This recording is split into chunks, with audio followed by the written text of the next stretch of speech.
In Friuli sono migliaia le persone in attesa di ricevere il Green Pass anche dopo 2 settimane dalla terza dose. Si avvicina al 1° febbraio. A Udine il Dipartimento di Prevenzione è sotto pressione, manca personale. C'è un secondo indagato per la morte di Lorenzo Parelli, il 18enne vittima dell'infortunio mortale nell'ultimo giorno di stage. Non è ancora stata fissata l'autopsia. Venerdì a Udine, studenti in piazza. Ha fatto irruzione in una villetta di Ragogna, barricandosi poi in una stanza. All'arrivo dei carabinieri chiamati dai proprietari di casa, ha ferito un militare lanciandogli contro un ferro da stiro. La presenza di lupi nelle vicinanze di Cimolais è stata segnalata da un avviso pubblico del sindaco Davide Protti, che mette in guardia i cittadini e li invita a segnalare alla forestale eventuali avvistamenti. L'Olympique Marsiglia insiste per Deulofeu, i Pozzo sarebbero disposti a cederlo se a titolo definitivo, ma ci vogliono almeno 15 milioni, intanto dall'Argentina chiamata nazionale last minute per Perez.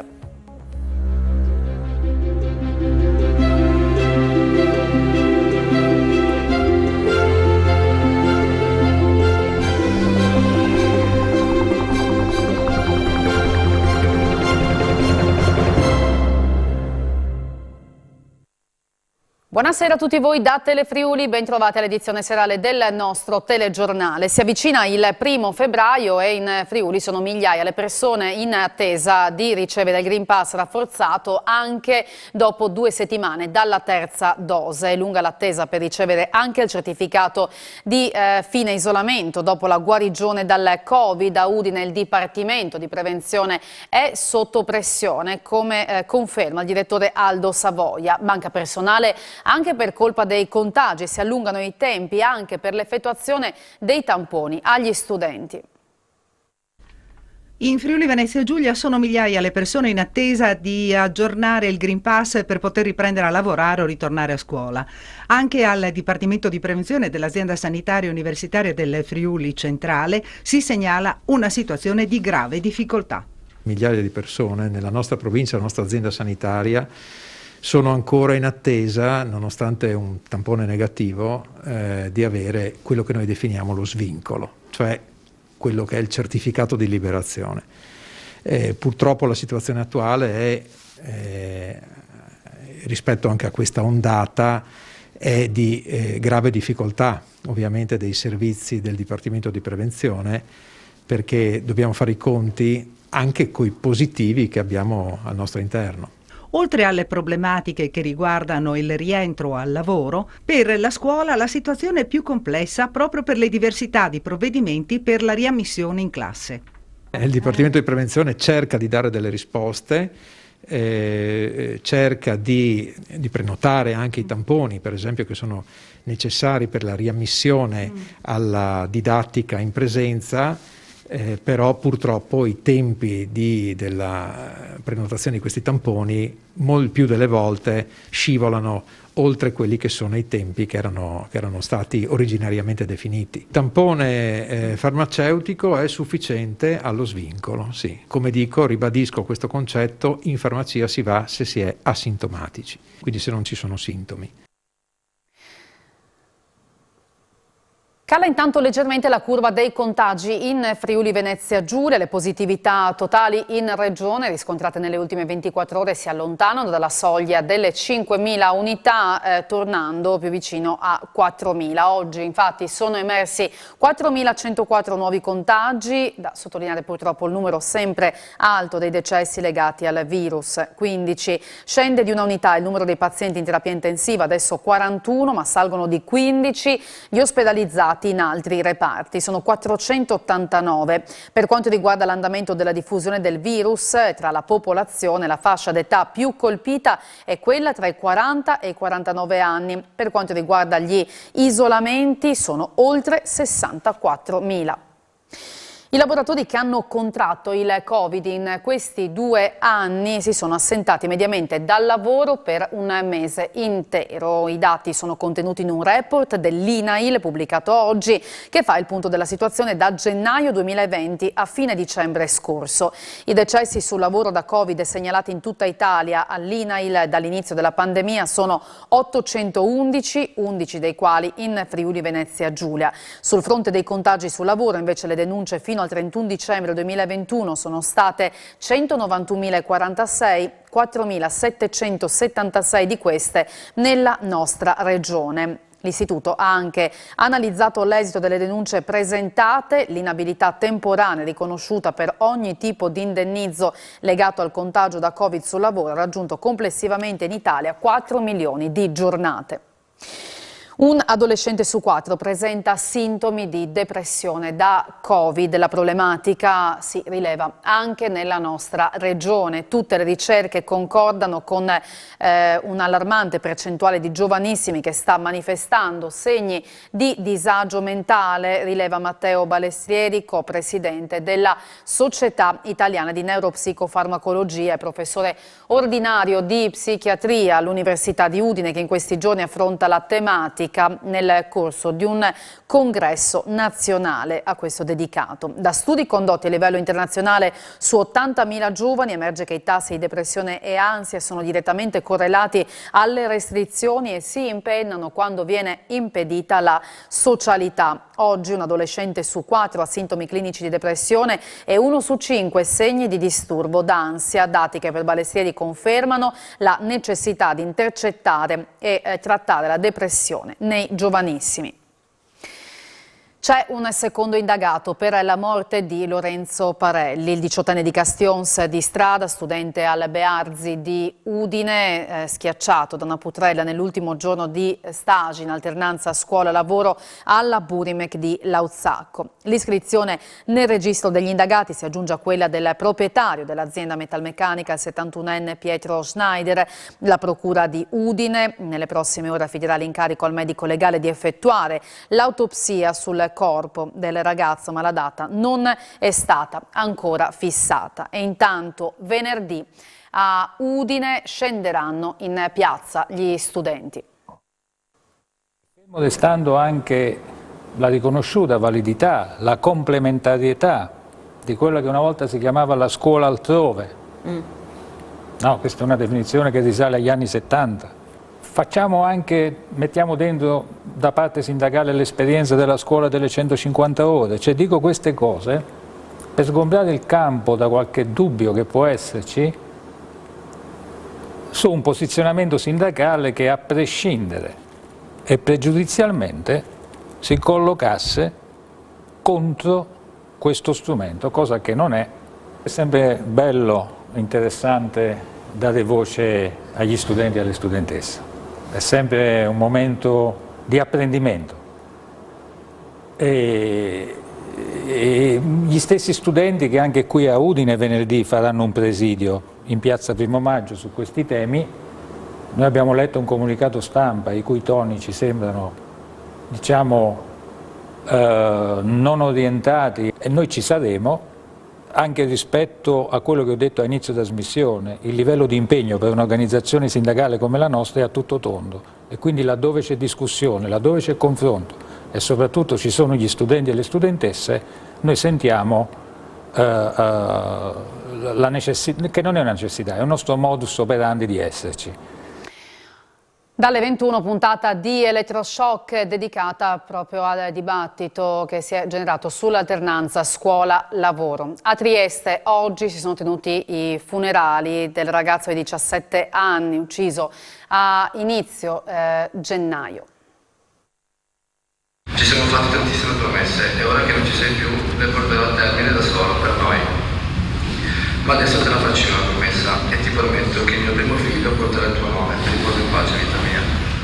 La promessa è di uno dei fratelli di Robert Trajkovic, il 17enne ucciso alcune settimane fa in un sottoscala di via Retmeier a Trieste, da quello che era un suo amico d'infanzia, Ali, reo confesso, e il motivo era un amore conteso. Oggi, nel rione di Valmaura, i genitori, i fratelli, gli amici e i compagni hanno salutato Robert, una cerimonia breve officiata da Don Alessandro Cucuzza nella chiesa di Valmaura, il rione della famiglia, un rione però che non vuole essere considerato di disagio.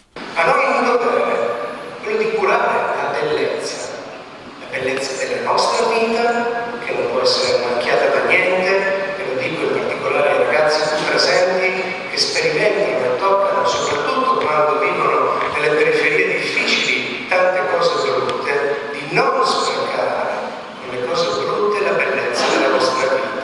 Rasko Radovic, parroco della comunità serbo-ortodossa, ha voluto portare il suo personale saluto alla famiglia di Robert, che proviene proprio dalla Serbia ed era conosciuta nella comunità. Dopo la cerimonia il ragazzo è stato tumulato nel cimitero di Sant'Anna. Da quanto si apprende, ai familiari del confesso è stato chiesto di non partecipare al rito.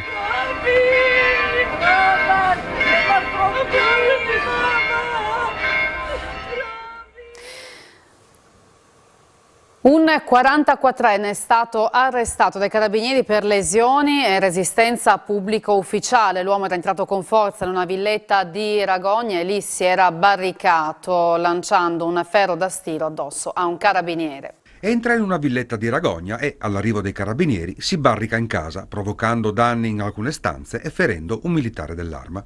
Il protagonista, un uomo di 44 anni della zona, è stato arrestato dai carabinieri con l'accusa di lesioni e resistenza pubblico ufficiale. Tutto è cominciato nella tarda serata di lunedì 24 gennaio, nel quartiere residenziale PEP in via Città di Boves, quando i proprietari dell'abitazione hanno sentito forti rumori provenire dal giardino. Qui hanno notato un uomo in evidente stato di agitazione e hanno subito allertato le forze dell'ordine. L'uomo, brandendo attrezzi da giardino, si è avvicinato al proprietario per chiedere aiuto. Poi lo ha seguito mentre rientrava in casa e si è introdotto nell'abitazione con la forza. All'interno è stato temporaneamente tranquillizzato dal proprietario fino all'arrivo dei carabinieri. A questo punto il 44enne si è barricato all'interno di una stanza e ha aggredito i militari lanciando un ferro da stiro. L'elettrodomestico ha colpito un carabiniere causandogli una contusione guaribile in 7 giorni. Nell'attesa dell'intervento di altre pattuglie, l'intruso, sempre barricato nella stanza, ha devastato i locali causando diversi danni alle cose. Sopraggiunto il personale di supporto, l'uomo è stato immobilizzato e trasportato al pronto soccorso di San Daniele, dove è stato sedato.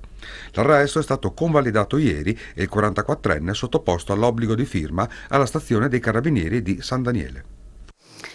A Trieste un uomo di 70 anni della città è morto dopo essere caduto con la sua auto in mare all'altezza di Riva Mandracchio, in prossimità dell'hotel Savoia, nella zona della stazione marittima. È successo poco prima delle 15 di oggi, purtroppo inutili i soccorsi. Abbiamo perso tutto, non so come faremo, parla in lacrime Magda Colussi. La sua casa di Bagnarola di Sesto al Reghena ieri è andata completamente distrutta da un violento incendio. Intanto la comunità si è attivata con una raccolta fondi. Non lo so, guardi, lì non ho ancora parlato con mio marito, ma sarà molto dura. Hanno perso tutto, non hanno più una casa e nemmeno un vestito si è salvato dal rogo che martedì mattina ha distrutto l'abitazione di via Sacile a Bagnarola di Sesto a Reghena. Ora provvisoriamente i coniugi Magda Colussi e Michele Danelò si sono trasferiti a Bagnara di Gruaro, ospiti della madre di lei. Fin da subito è stata tanta la solidarietà mostrata nei loro confronti. L'Associazione per la Famiglia, in rete col comune di Sesto a Reghena e altre associazioni paesane, si è attivata per aprire un conto corrente bancario a sostegno di questa circostanza. Inoltre, in 3 esercizi commerciali è stata predisposta una cassettina per la raccolta di fondi. Sono mobilitati in migliaia di persone, guardi. Ecco, la solidarietà veramente è tanta. La famiglia Colussi e la famiglia Danelò ringraziano proprio tutti. Una donna serba di 62 anni è stata condannata a 2 anni e 6 mesi di reclusione per circonvenzione di incapace ai danni di un anziano di San Daniele. Aveva convinto il proprio assistito di essere coperto di debiti e a vendere la casa di famiglia a San Daniele. Per questo una badante serba di 62 anni, residente a Rive d'Arcano, è stata condannata dal giudice del Tribunale di Udine, Nicolò Giannesini, a 2 anni e 6 mesi di reclusione. Stando all'accusa, tra il dicembre 2015 e l'agosto 2016, la donna, che si occupava per qualche ora al giorno di un anziano di San Daniele deceduto nel 2019, aveva approfittato delle condizioni di fragilità dell'assistito e gli aveva fatto credere di essere coperto dai debiti nei confronti dell'Agenzia delle Entrate. Così lo aveva spinto a stipulare un preliminare di compravendita per l'immobile situato nel centro della città, ottenendo 7.500 euro. Inoltre si era fatta consegnare dal malcapitato alcune somme di denaro prelevate dal suo conto corrente. Per la figlia dell'uomo, assistita dall'avvocato Pier Aurelio Cicottini, il giudice ha disposto una previsionale di 20.000 euro. C'è un aggiornamento dalla Procura di Udine in merito alle indagini sulla morte di Lorenzo Parelli. Ne parlavamo prima dicendo che c'è un secondo indagato, un secondo iscritto nel registro degli indagati, e pochi minuti fa si è appreso che l'autopsia sul corpo del 18enne è stata fissata per venerdì. A Pradamano, lungo la regionale 56, c'è stato un incidente a mezzogiorno di oggi. Il bilancio dello scontro frontale è di 2 persone ferite, una di queste in maniera grave. Il traffico è andato in tilt, la strada è rimasta chiusa con code e rallentamenti. Lutto per la scomparsa del capo reparto dei Vigili del Fuoco in quiescenza, Adriano Bon, di 80 anni, originario e residente Romanza di Sonzo, che aveva prestato servizio per oltre 35 anni al comando di Udine. Per molti anni è stato capo del distaccamento di Cervignano del Friuli. Colleghi e amici lo ricordano come una persona di grande generosità, lealtà e capacità. Fumata nera anche al terzo scrutinio per l'elezione del Presidente della Repubblica, scrutinio che è iniziato questa mattina alle 11 e che ha visto 412 schede bianche, nessuno astenuto, 84 schede disperse, 22 nulle. Il più votato è stato Sergio Mattarella con 125 voti, dopo di lui Guido Crosetto con 114 preferenze. Da domani per essere eletti saranno sufficienti 505 voti. La prima chiama è prevista per le 11 e intanto continuano gli incontri tra le forze di partito, con Salvini che ha rilanciato il nome della Presidente del Senato Elisabetta Casellati e ha convocato una riunione con i governatori leghisti e visto anche i gruppi parlamentari. Il centro-sinistra, che ha optato per la scheda bianca con Letta, propone un super vertice con il centrodestra per trovare un nome condiviso. Aumenta il numero degli occupati in Friuli Venezia Giulia, ma sugli effetti del reddito di cittadinanza è scontro tra il consigliere Sergo e l'assessore Rosolen. Scontro sui riflessi del reddito di cittadinanza sull'aumento dell'occupazione in Friuli Venezia Giulia. Sui dati resi noti dall'Osservatorio del Mercato del Lavoro va in scena un duello a distanza tra Cristian Sergo, capogruppo del Movimento 5 Stelle in Consiglio regionale, e l'assessore regionale Alessia Rosolen. In Friuli Venezia Giulia ci sono 3.000 occupati in più rispetto al periodo pre-Covid, un dato che può sembrare incredibile solo a chi ha perso tempo a fare propaganda, affermando che il reddito di cittadinanza non consente di reperire lavoratori e che invece conferma la bontà dell'azione del governo Conte, ha sottolineato Sergo. La sostanziale tenuta dell'occupazione, aggiunge il consigliere, dimostra quanto abbiamo sempre affermato, ovvero che il reddito di cittadinanza, oltre ad aver contribuito a salvaguardare numerose famiglie durante la crisi pandemica, non comporta storture sul mercato del lavoro, anzi ha dato la possibilità a molti di stipulare un contratto grazie all'intervento dei centri per l'impiego e dei tanto bistrattati navigator. Piccat la risposta dell'assessore Rosolen. Pare non poco forzato, evidenzia, ravvisare un nesso di casualità tra il dato occupazionale citato da Sergo e il reddito di cittadinanza, quasi che le politiche attive del lavoro non esistessero prima di un intervento che ha finito per risolversi essenzialmente, se non esclusivamente, in una provvidenza economica di contrasto alla povertà. Legittima non lo si nega, ma onestà intellettuale impone di riconoscere che le politiche attive del lavoro sono ben altro.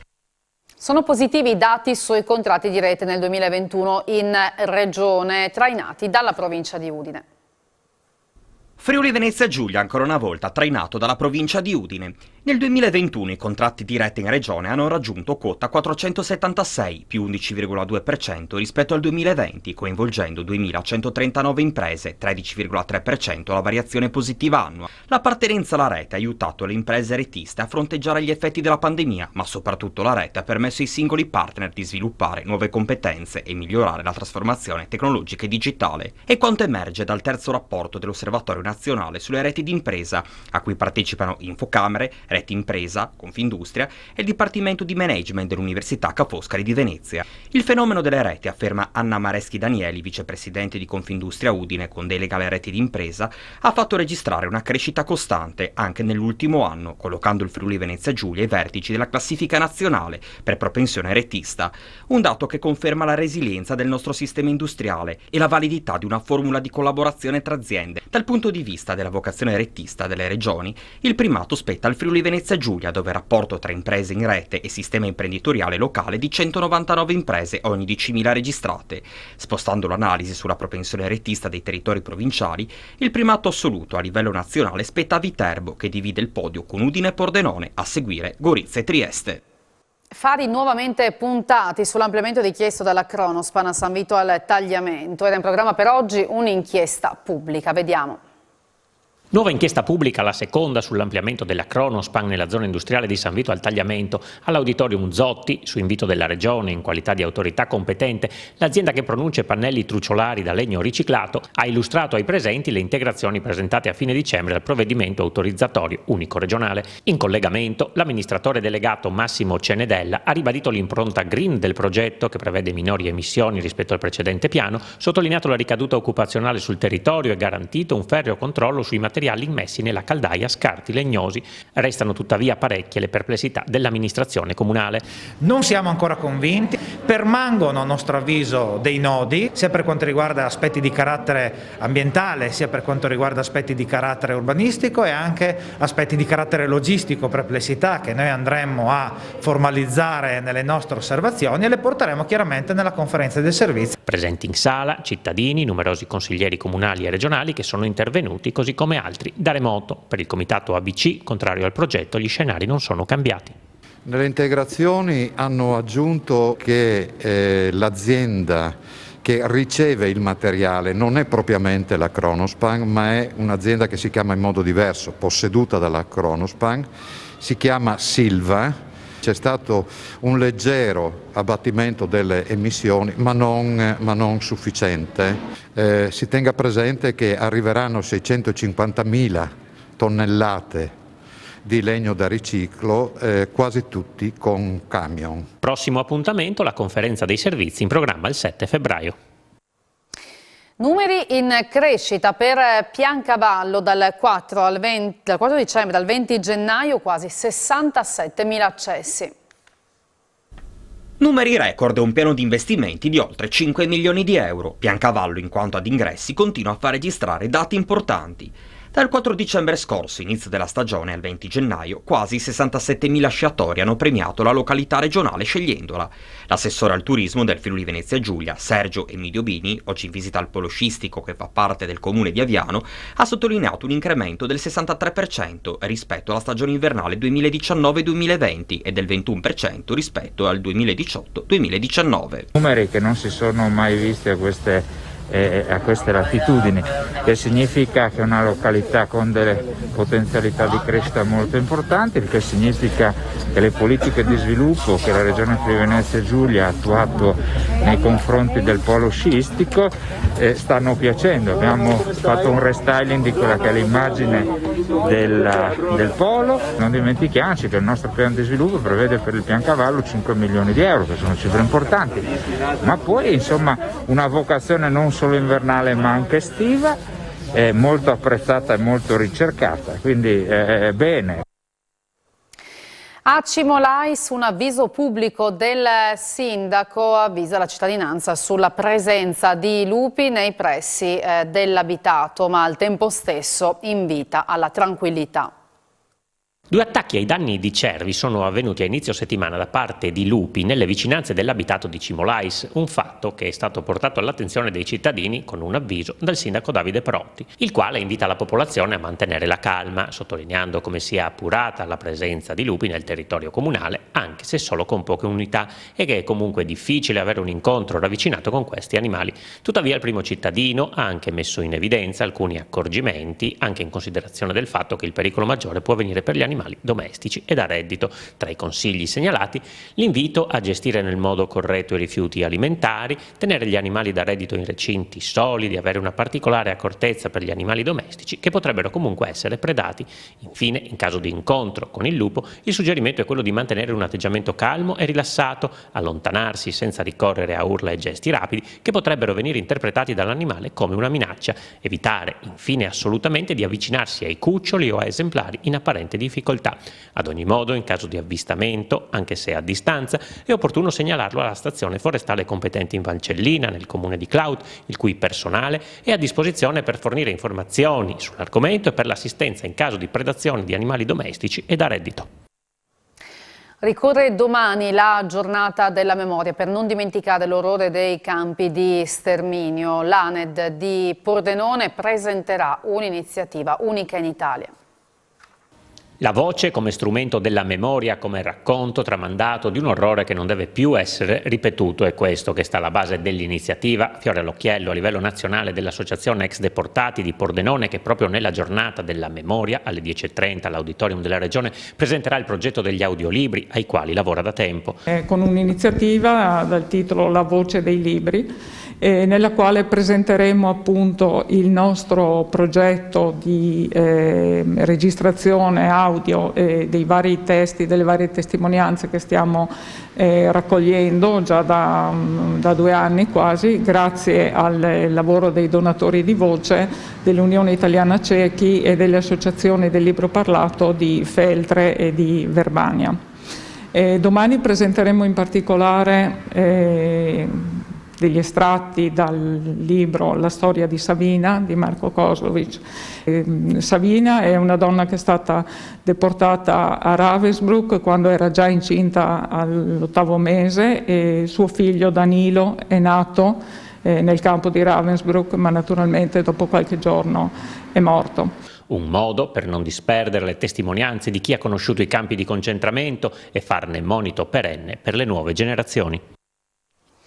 Da mesi ormai sono lontani dalla pediatria di Udine a causa del Covid. Appena hanno avuto l'opportunità di aiutare in presenza i bambini, si sono rimboccati le maniche. Sono i volontari di Avvio che operano nell'area del lab vaccinale di Udine dedicata alla fascia 5-11 anni.